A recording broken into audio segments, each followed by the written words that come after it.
Selamat pagi umat Tuhan. Selamat berjumpa lagi dengan saya, Pendeta Amperiana Nguru, di hari Jumat Agung, hari kematian Yesus di atas kayu salib yang dirayakan oleh umat sedunia. Pada saat ini saya akan mengulas perkataan Yesus yang terakhir di atas kayu salib, yang terambil dari Lukas pasal 23 ayatnya yang ke-46, yang berkata demikian: "Ya Bapa, ke dalam tanganmu kuserahkan nyawaku." Dan sesudah berkata demikian, ia menyerahkan nyawanya.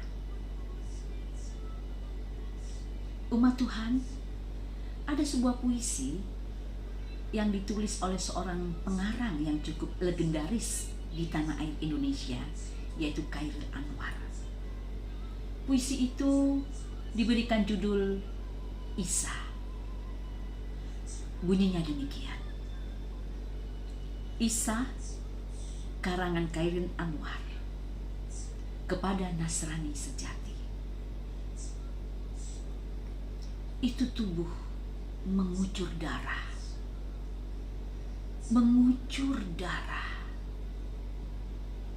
rubuh, patah, mendampar tanya, "Aku salah?"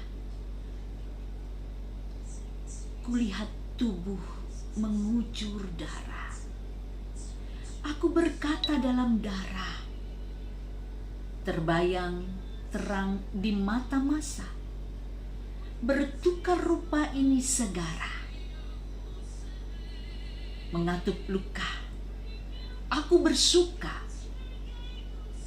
Itu tubuh mengucur darah, mengucur darah. Umat Tuhan, puisi ini dipersembahkan oleh Chairil Anwar kepada Nasrani sejati.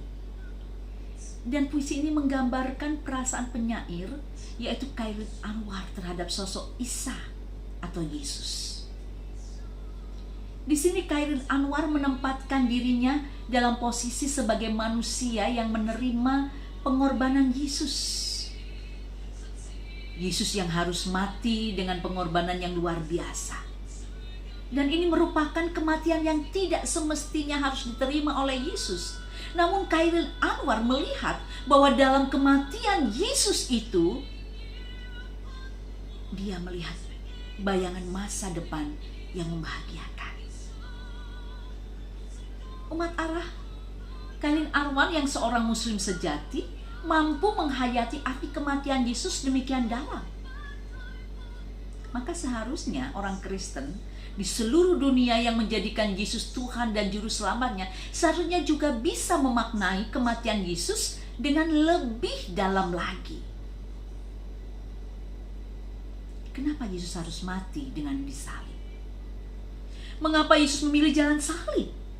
Apa arti dan makna salib bagi dunia, bagi Anda dan saya? Mungkin inilah yang perlu kita renungkan saat memperingati Jumat Agung. Umat Allah, salib adalah bentuk hukuman yang sangat kejam pada masa itu bagi seorang penjahat yang tidak dapat diampuni kesalahannya. Salib menjadi simbol yang sangat terkenal karena dalam sepanjang kehidupan manusia, hanya Yesus Kristus yang tidak berdosa dan tidak bersalah telah dipakukan di atas kayu salib. Ini memang sebuah bentuk ketidakadilan. Namun dalam hal ini tergenapilah firman Tuhan di dalam Yesaya 53 ayat 4-5 yang berkata demikian: "Tetapi sesungguhnya penyakit kitalah yang ditanggungnya dan kesengsaraan kita yang dipikulnya. Dia tertikam oleh karena pemberontakan kita. Dia diremukkan oleh karena kejahatan kita." Ya, saudaraku, salib itu dikenakan kepada Yesus dalam ketidakberdosaannya Dan itu karena kita, karena Anda dan saya, karena dunia yang telah jatuh ke dalam dosa. Peristiwa tersebut hendak menunjukkan kepada umat manusia di dunia bahwa salib merupakan satu-satunya jalan yang menjembatani umat manusia yang berdosa ini dengan Allah Bapa yang Maha Kudus. Sekaligus salib menjadi tanda bahwa telah diperdamaikannya hubungan manusia dengan Tuhan Allah yang rusak karena dosa, yang berimbas kepada rusaknya hubungan manusia dengan sesamanya. Memang bagi dunia pemberitaan salib itu adalah kebodohan.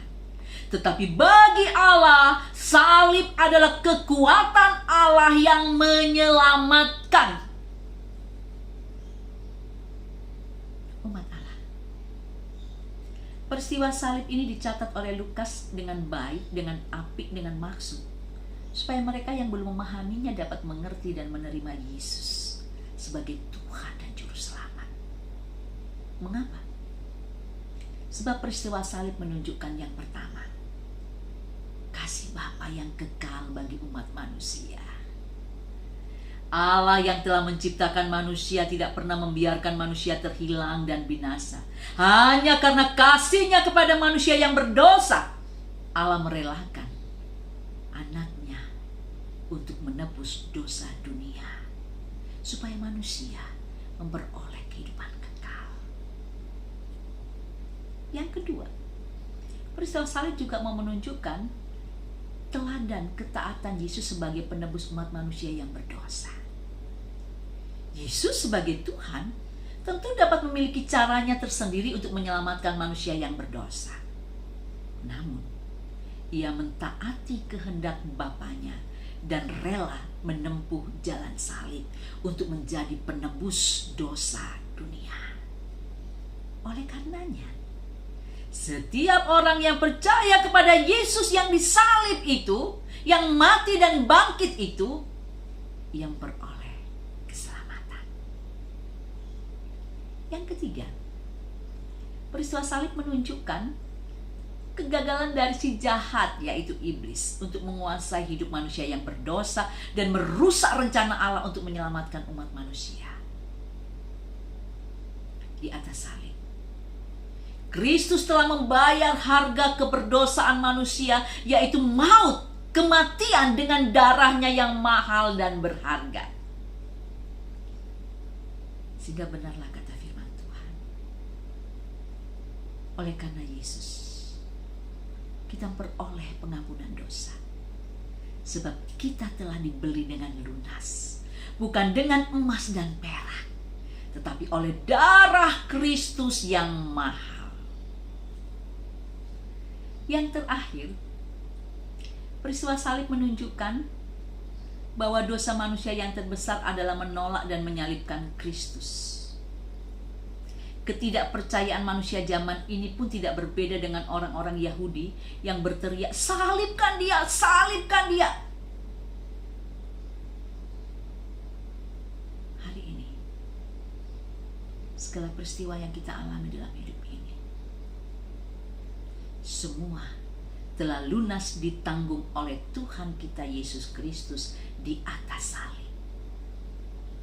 Perkataan Yesus, "Ya Bapa, ke dalam tangan-Mu kuserahkan nyawaku," menunjukkan bahwa tugasnya sebagai juru selamat dunia telah dikerjakannya hingga tuntas. Sudah selesai, tetelestai.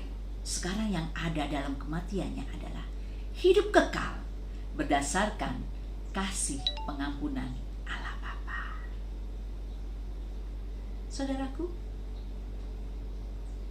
Yesus telah menjadi korban penghapus dosa yang memulihkan hubungan saudara dan saya dengan Allah Bapa.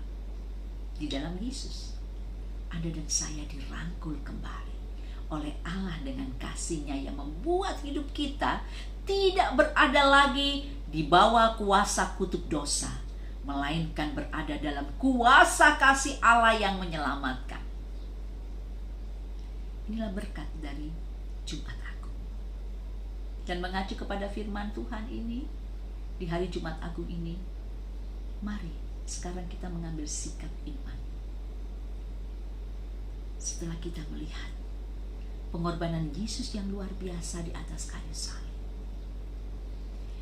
yang sudah menuntaskan tugas tanggung jawab yang diembankan Allah Bapa untuk menjadi juru selamat dunia, dan ia sudah mati bagi pengampunan dosa ibu bapak, saudara dan saya. Mari kita mengambil sikap iman. Yang pertama, apakah kita akan memuliakan Allah seperti kepala pasukan yang di dalam ayat selanjutnya dari pembacaan kita, yaitu ayat 47 berkata, sungguh orang ini adalah orang benar. Atau kita seperti kelompok orang yang menyesal karena telah menyalibkan orang benar itu dengan pergi begitu saja tanpa pertobatan. Silakan menjawabnya pribadi lepas pribadi.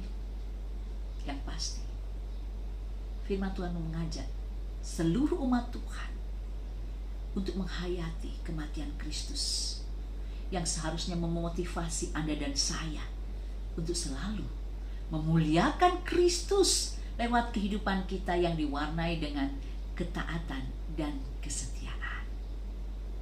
Selamat memaknai Jumat Agung. Selamat merayakan kasih Kristus. Tuhan Yesus memberkati.